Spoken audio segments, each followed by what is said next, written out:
Luckily क्या हुआ कि वहाँ पर मैं मौजूद था या फिर तन्नू थी शायद तक। तो बाला का चेहरा ना पूरा लाल हो गया जी कि बच्चा 2 ml अभी टॉलरेट कर पाया। तो आप नेक्स्ट दिन क्या करते हो उसको, फिर अगर 24 घंटे तक 2 ml तक टॉलरेट कर पा रहा है तो आप इमिडिएटली 4 ml करते हो। 4 ml करने के बाद अगर वो टॉलरेट कर पाया तो इमिडिएटली 24 आवर्स के बाद फिर उनको सुलाने का भी तरीका एक होता है। तो सुलाने का तरीका क्या होता है कि उनको, उनका जो चेहरा होता है वो लेफ्ट हैंड साइड की तरफ जाएगा, मतलब चेहरा इस तरफ देख रहा होगा और उनको पेट के बल लेटाना है। नमस्कार दोस्तों। तो तन्नू, सबसे पहले तो तन्नू एंड ट्रिपलेट्स परिवार की ओर से आप सबको नमस्कार। बड़े और बुजुर्गों को सादर प्रणाम और बच्चों को ढेर सारा प्यार। तो आज हम लोग बिना समय व्यर्थ किए हम लोग स्टार्ट करते हैं ट्रिपलेट पेरेंटिंग स्टोरी का एपिसोड 11। आज हम लोग अपने वीक 2 का जो हमारे NICU में जो जब हम आ गए थे बच्चे को डिलीवरी के बाद, तो इसके बाद जो NICU का वीक 2 था वो आज हम लोग एक्सप्लेन करेंगे कि हमारा किस तरीके से इम्प्रूवमेंट्स हो रहा था या फिर हम लोग क्या क्या चैलेंजेस फेस कर रहे थे या क्या क्या बेस्ट प्रैक्टिसेस थे। तो सबसे पहले तो हम इससे स्टार्ट करते हैं कि NICU में घुसने का हम लोग को पहला डिसिप्लिन सिखाया गया, वो था कि फुल्ली सैनिटाइज होना। फुल्ली सैनिटाइज होने का मतलब है कि जब NICU का टोटल मिला करके हम एंट्री कर रहे हैं तो बच्चे तक पहुंचने के लिए हमें 3 दरवाजे क्रॉस करने पड़ते थे। पहले दरवाजे के बाहर हमें अपने जो स्लीपर्स वगैरह होते थे या जूते होते थे वो बाहर खोल करके रखना है। उस दरवाजे के अंदर गए तो पहले तो आप अंदर में जा कर के जो स्लीपर पकड़े, स्लीपर जो पहने वो हॉस्पिटल का ही होता था, वो स्टरलाइज्ड होता था या फिर क्लीनली वॉश्ड होता था ऐसा।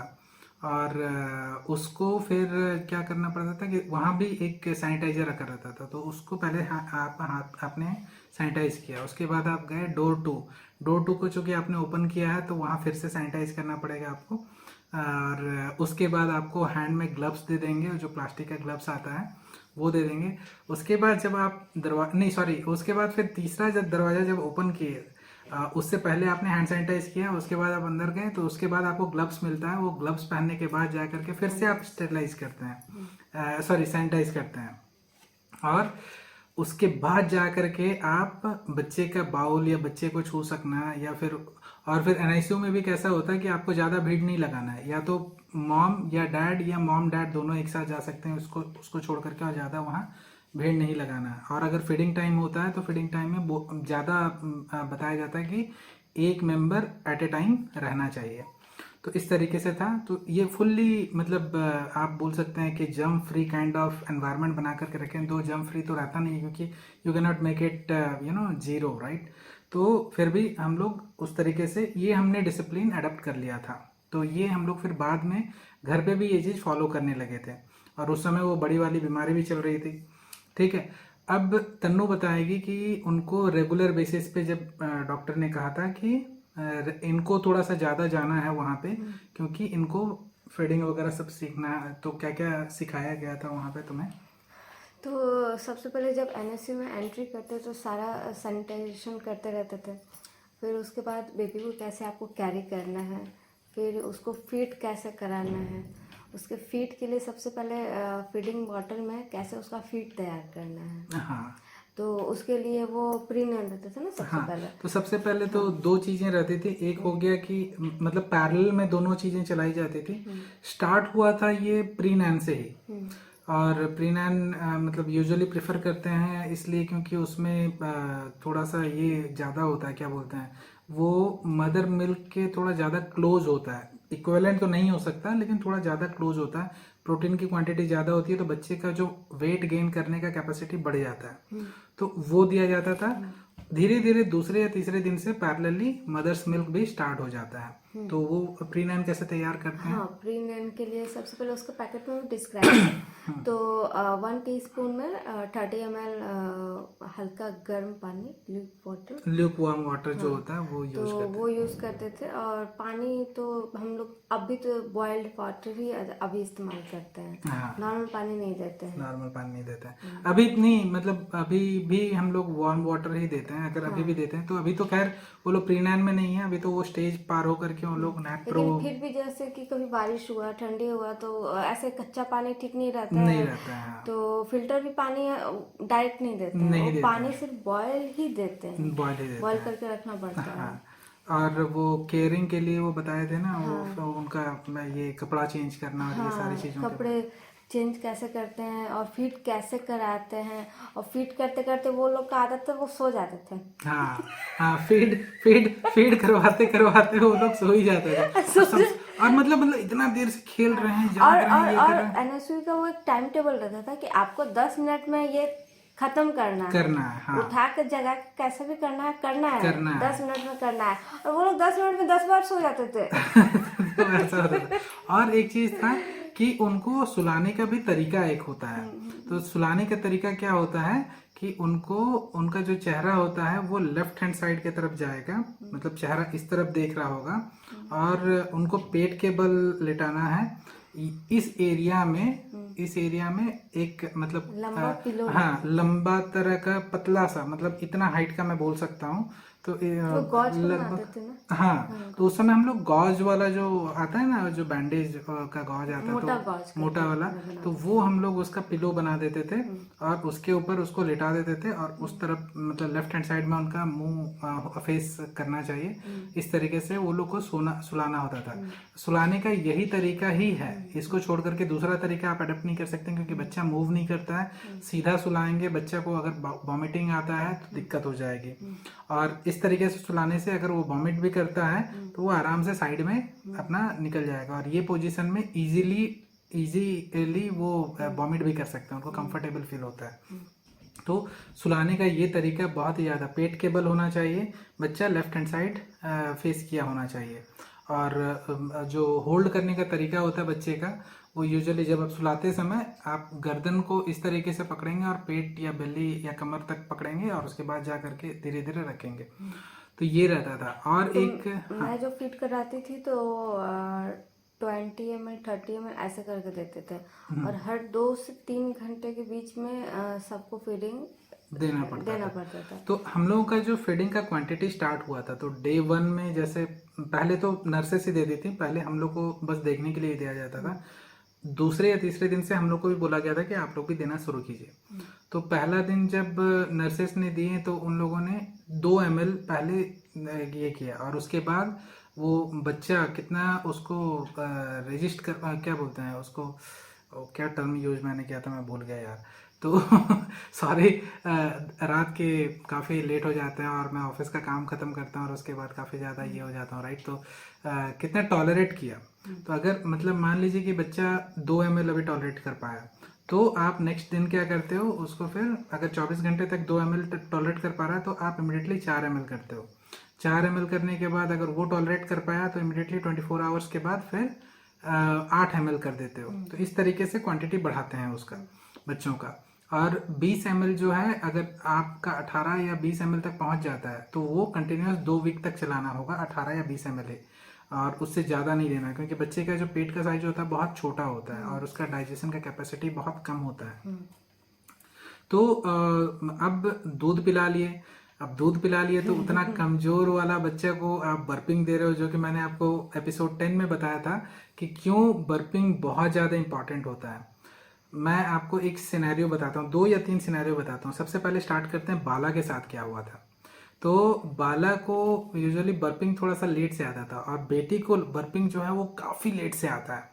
वो मतलब ऐसे उसको ऐसे मतलब ठोके जा रहे हैं आधे घंटे लग जाते थे, मैंने घर पे आने का बाद का हम लोग बात। हाँ, और बर्पिंग देते जा रहे, और उसको यूजुअली डकार जल्दी नहीं आया, लेकिन वो जो बर्पिंग, अगर एक बार बर्प आता था तो ऐसा टॉम एंड जेरी में आपने देखा है ना, वो छोटा सा माउस जो होता है वो इतना छोटा सा रहता है, लेकिन बर्प करता है तो मुंह इतना बड़ा खोलता है। जेरी का भतीजा क्या, तो जेरी's कजिन जो होता है वो इतना बड़ा मुंह होता है, वैसे ही बच्चे लोग भी करते हैं, ठीक है। तो बाला के साथ क्या चैलेंज हुआ था कि एक बार उसको बर्पिंग नहीं आया, तो शायद नर्स ने या मैंने या फिर तनु ने, किसी ने तो उसको ऐसे ही सुला दिया था। और लकीली क्या हुआ कि वहाँ पर मैं मौजूद था, या फिर तनु थी शायद तक। तो बाला का चेहरा ना पूरा लाल हो गया, पूरा रेड हो गया, और उसका शरीर धीरे धीरे मतलब लाल हो गया, और ओट जो है ना हल्का सा उसका ब्लूइश टाइप का या तो ब्लैक टाइप में कन्वर्ट होने लगा। तो बर्पिंग प्रॉपर हुआ नहीं था और उसको वॉमिटिंग हो गया था। और वो क्या हुआ था ना, सोते सोते थोड़ा सा शायद तक कुछ तो इधर उधर मुड़ा था, तो उसके साथ करवट बदल गया था कि कुछ तो ऐसा हुआ था उसका। तो उसका क्या हुआ कि जो बर्प जो वॉमिट किया ना वो, क्योंकि अब बर्पिंग हुआ नहीं है तो वॉमिट कर देगा वो चीज़ को, क्योंकि गैस दूध लेकर के निकल जाता है, राइट। तो वो क्या हुआ, उसके नाक में चला गया और उसका जो ये था वो जाम हो गया। तो लकीली मैंने देखा अचानक से यार इस तरीके से हो गया, तो मैंने तुरंत नर्स को बुलाया कि भाई ये क्या हो गया। और नर्स आई, तुरंत कपड़ा ओपन खोली उसका, और उसको एक तरफ जो लेफ्ट हैंड साइड वाला पार्ट है उस तरफ मोड़ दिया। जैसे मोड़ा तो उसका जो भी वॉमिट वगैरह जो अंदर में था वो रिलीज हो गया। अब वो रिलीज हुआ तब जा करके उसका फिर जो कलर है बॉडी का, जो फेस का कलर है, फिर नॉर्मल में आया और वो फिर रोने लगा उसके बाद। तो ये एक चैलेंज है। अब ये एक सिनेरियो मैंने आपको बता दिया कि बर्पिंग नहीं आने से बच्चे का ये एक हो सकता है ऐसा प्रॉब्लम। लेकिन जो सबसे मुश्किल प्रॉब्लम है वो हमारे वहाँ के एनआईसीयू में 2-3 पेरेंट्स ने फेस किया था, और काफ़ी ज़्यादा क्रिटिकल कंडीशन में चला गया था उसका बच्चा। वो ये है कि अगर पेट के अंदर गैस रह जाता है तो वो क्या होता है कि बच्चा आपका फीडिंग लेगा नहीं, फीडिंग लिया नहीं, अंदर का जो डाइजेशन प्रॉपर हुआ नहीं, अंदर का प्रॉपर डाइजेशन हुआ नहीं, तो वो क्या होता है, इन्फेक्शन हो जाता है। और जैसे इन्फेक्शन होगा उसके बाद आपका बच्चा ना ही दूध पिएगा और ना ही उसको पॉटी आएगी, वो बस या तो रोता रहेगा या फिर मतलब इरिटेट होता रहेगा ऐसा। और ये अगर मतलब मान लीजिए आपने इस कंडीशन को इमिडिएटली नहीं पकड़ा तो वो क्या हुआ कि वो इन्फेक्शन काफ़ी सीवियर हो जाता है, जिसको कि हमारे वहीं पे डॉक्टर्स ने 2 ऐसे बच्चे थे जिसको कि सेम, और उनका क्या हुआ था, एक का तो यूरिन भी बंद हो गया था कि मतलब वो पेशाब भी नहीं कर पा रहा था। तो हमारे आंखों के सामने वो बच्चा मतलब हमारे बच्चों के बाद आया था और सब कुछ नॉर्मल था, प्रीमैच्योर नहीं था, मतलब उसका वेट भी काफ़ी नॉर्मल ही था, लेकिन बर्पिंग प्रॉपर नहीं दिया गया तो वो बच्चे को ऐसा इन्फेक्शन पकड़ा कि उसका वहीं पर ऑपरेट करना पड़ गया था। तो हम लोग जब जाते थे फीडिंग करवाने के लिए तो उनको वहीं पे थोड़ा बहुत माइनर ऑपरेशंस वगैरह करना पड़ा था। इनफैक्ट इस लेवल तक चला गया था कि उनका कोई तो ऑर्गन में काफ़ी ज़्यादा इन्फेक्शन आ गया था, इस तरीके से हो गया था। तो गाइज मैं फिर से यही बता रहा हूँ दोस्तों कि बर्पिंग चाहे प्री मैच्योर हो चाहे मैच्योर बच्चा पैदा हो, आपको बर्पिंग देना है और तब तक आपको देना है, और प्रॉपर विद प्रॉपर प्रेशर देना है। जब आप ठोक रहे होते हो बच्चे के पीठ को तो काफ़ी ज़्यादा जोर से, मतलब ऐसा नहीं कि ये पोजीशन हम लोगों को नर्स ने सिखाया था, इस तरीके से देना है और चोट नहीं लगना चाहिए। आप चोट नहीं लगने के लिए आप प्रिकॉशन एक ये ले सकते हो कि उसके पीठ पे पतला सा एक टॉवेल या कुछ ऐसा रख दो और हल्का हल्का रगड़ करके, और कोशिश कीजिएगा कि उनका जो ये पोजीशन होता है ना, ये वाला पोजीशन, ये यहाँ पे किसी तरीके से प्रेशर हो उनका, क्योंकि ये मेन होता है आपके गैस को एजिटेट करता है और रिलीज करता है। तो आप जब ठोक रहे होते हो तो बेसिकली उनका यहाँ पे वो धक्का लग रहा होता है ना। तो जो चेस्ट के नीचे वाला जो पार्ट होता है, गॉल ब्लैडर एरिया बोल सकते हैं उसको, तो वहाँ पे ऐसा होता है। तो उनको बर्पिंग प्रॉपरली देना और तब तक देना है जब तक उनका बर्प नहीं आ जाए, आपको सुनाई पड़ जाएगा और तभी जा करके आप बच्चे को सुलाइए, वरना आपका बच्चा बहुत ज़्यादा रिस्क में जा सकता है अगर आप इस चीज़ को लाइटली लेते हो तो। हमने अपने आंखों के सामने वो प्रॉब्लम देखा है। इनफैक्ट ऐसा हो गया था एक बच्चे का, तो ऐसा हो गया था कि उनको डिस्चार्ज कर दिया गया, वो घर लेकर के गए, प्रॉपर बर्पिंग नहीं दिए, वापस उनको फिर हॉस्पिटल लेकर के आना पड़ा था और तब जाकर के फिर उनका ऑपरेशन हुआ। और उनका बच्चा तब तक एनआईसीयू में रहा जब हम लोग एनआईसीयू छोड़ करके गए तब तक। आई स्टिल रिमेंबर कि उनके डैड मेरे साथ डिस्कशन कर रहे थे कि भाई आपके बच्चे जो हैं वो तो अब जा रहे हैं, लेकिन मेरा बच्चा का पता नहीं कैसा रहेगा, नहीं रहेगा, क्या होगा सिचुएशन। मैं बोला कि कुछ नहीं होगा, सब ठीक ठाक हो जाएगा। मैंने भी उनको हौसला दिया कि एवरीथिंग विल बी ऑलराइट, लेकिन मैंने उनको फिर यही समझाया कि आपने, और चूंकि डॉक्टर्स ने भी उनको वही से समझाया हुआ था, तो उनका वही प्रॉब्लम हुआ था कि उन्होंने प्रॉपर बर्पिंग नहीं दिया था बच्चे को और इन्फेक्शन हो गया पेट में और उसको फिर वापस लेकर के आना पड़ा, ऑपरेशंस वगैरह भी करवाना पड़ा।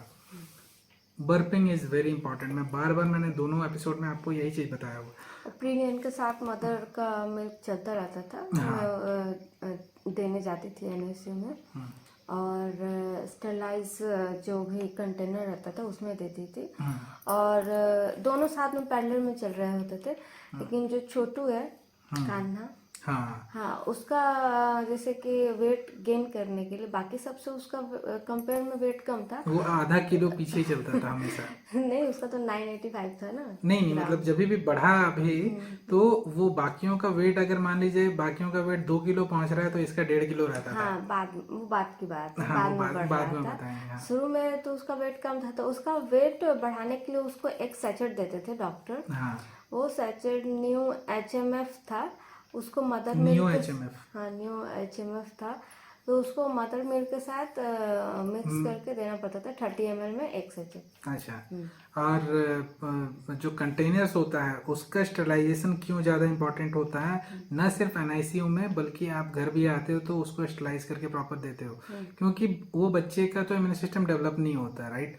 और वो इन्फेक्शन, मतलब बच्चे किसी भी चीज़ से इन्फेक्शन को अडॉप्ट कर लेते हैं।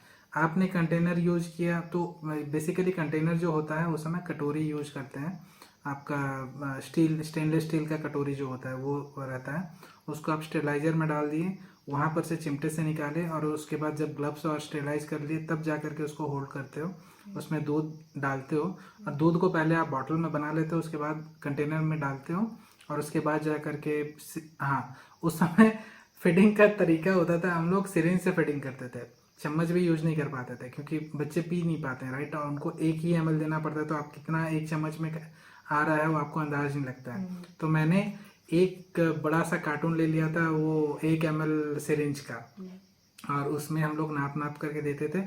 तो एक सिरिंज हम लोग ऐसा करते थे कि 24 आवर्स चलाते थे या फिर उससे भी कम, और उसके बाद उसको डिस्पोज कर देते थे। सिरिंज में भी क्या है कि वो जो निडल होता है उसको निकाल देना होता है, और बाकी बात आप सिरिंज को यूज कर सकते हैं इन ऑर्डर टू फीड। उससे क्या होता है कि आप नाप तौल करके बच्चे को खाना जो भी क्वांटिटी में देना है और जो उस वेट में जो देना होता है वो आप दे सकते हो, और उसके बाद एज पर डॉक्टर्स एडवाइस आप ग्रेजुअली धीरे धीरे बढ़ाते रहते हो। तो ये सेकेंड वीक में हम लोगों का तो बेसिकली था कि कितना ml चल रहा था, 4 ml या 8 ml चलने लगा था। सेकेंड वीक तक 8 to 12 ml या 16 ml तक हमारा चलने लगा था।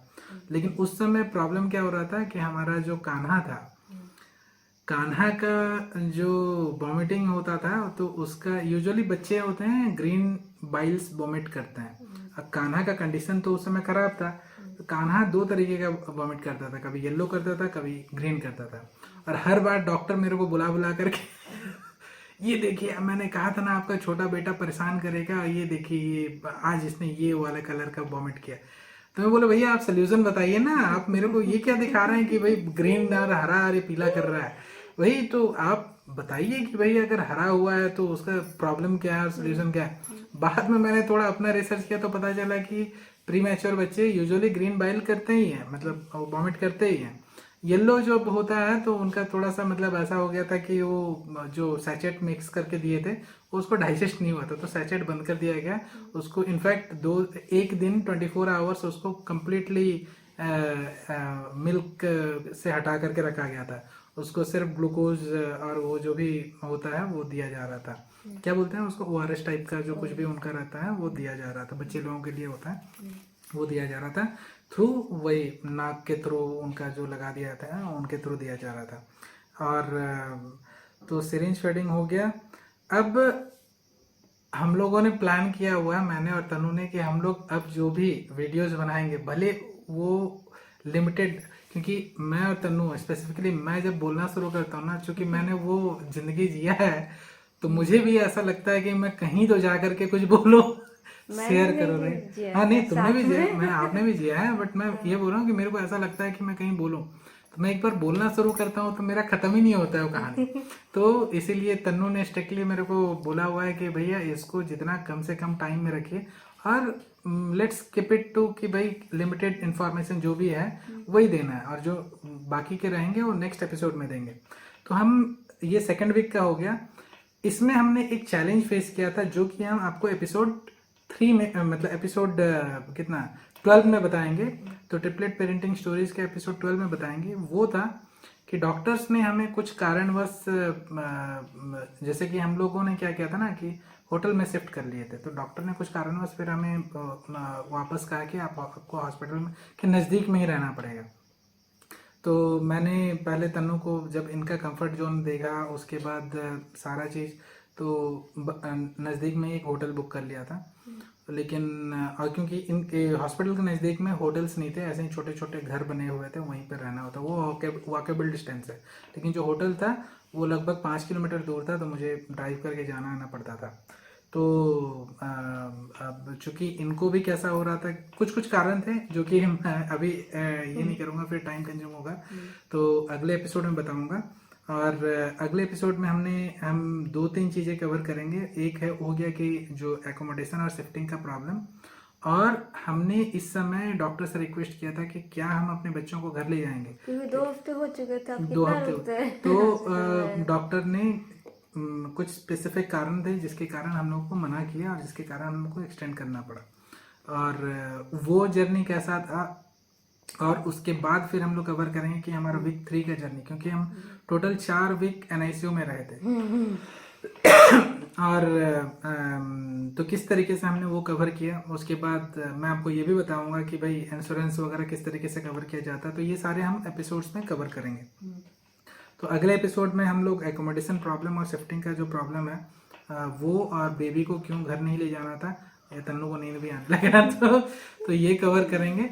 और तो खैर वही चीज़ मैं फिर से दोबारा रिपीट करना चाहूँगा कि हमारे जो चैलेंजेस हैं, इससे अगर आप लोगों को कुछ भी सीखने को मिलता है, या फिर आपको लगता है कि भाई हमारे जो एक्सपीरियंस में आप लोग और क्या अच्छा सजेशन कर सकते थे कि भाई आप ऐसा भी कर सकते थे, तो ज़्यादा बेहतर रहता। आप हमें कमेंट करके बताइए, ईमेल करके बताइए, या फिर हमारा अब तो वेबसाइट भी तैयार हो गया www.tanuandthetriplets.com। तो आप उस पर भी जा करके हमारे ग्रुप को ज्वाइन कर सकते हैं। वीडियोज वहाँ पर भी देख सकते हैं। तनु के बहुत बढ़िया बढ़िया ब्लॉग्स हैं, आप वो भी पढ़ सकते हैं। इसको छोड़ करके आप पिंटरेस्ट, मीडियम, ब्लॉग स्पॉट, ये सारे साइट्स में जा करके सारे ब्लॉग्स पढ़ सकते हैं, वीडियोस देख सकते हैं। तनु को बहुत ज़्यादा नींद आ रहा है अब तो। और फेसबुक के हमारे पेज आप लाइक कर सकते हैं, लाइक कर दीजिए, और ग्रुप जो है वो ज्वाइन कर लीजिए। तो बेसिकली ऐसा है कि अब हम लोगों को आपका प्यार तो बहुत ज़्यादा अच्छा लगने लगा है, तो हम चाहते हैं कि आप हमारे वीडियोस हर बार देखते रहें, और हमें बड़ी खुशी होगी अगर हमारे जो एक्सपीरियंस है, अगर आप लोगों में से किसी का भी मदद हो जाए। इससे ज़्यादा बड़ा हमारे लिए पुण्य और खुशी की बात और कुछ नहीं होगी। और हम लोग बहुत, मतलब आप देख ही सकते हैं कि Tanu after all day of work, हम लोग रात में 1 बजे जग करके ये वीडियो तैयार करते हैं, बस इसलिए कि हमने जो चैलेंजेस फेस किए हैं, और जो डर, जो साइकोलॉजिकल एक वो चल रहा था, सिनेरियो चल रहा था, वो सामने वाला इंसान कभी फेस ना करे। तो हम मतलब उम्मीद करते हैं कि आप हमारे वीडियो को ज़्यादा से ज़्यादा शेयर करेंगे, और अगर आप लोगों को वीडियो पसंद आता है तो आप इसे लाइक और सब्सक्राइब कर दीजिए, और बेल बटन दबा देने से आपको नोटिफिकेशन भी आता रहेगा। और कुछ बोलना है क्या? नहीं। तो इसके साथ हम लोग विदा लेते हैं। मिलते हैं हम लोग टेम्पलेट पेरेंटिंग स्टोरी के एपिसोड 12 में, और जल्दी मिलेंगे। और हमारे व्लॉग्स देखते रहिए। अब हमारे व्लॉग्स काफ़ी फ्रिक्वेंटली आने लगे हैं। तो इसके साथ हम लोग विदा लेते हैं। नमस्कार, आपका रात शुभ हो, आपका दिन और भी ज़्यादा शुभ हो, और आपका अगला दिन जो हो वो मंगलमय हो। तो बस इतना ही। Thank you, have a great day head, bye.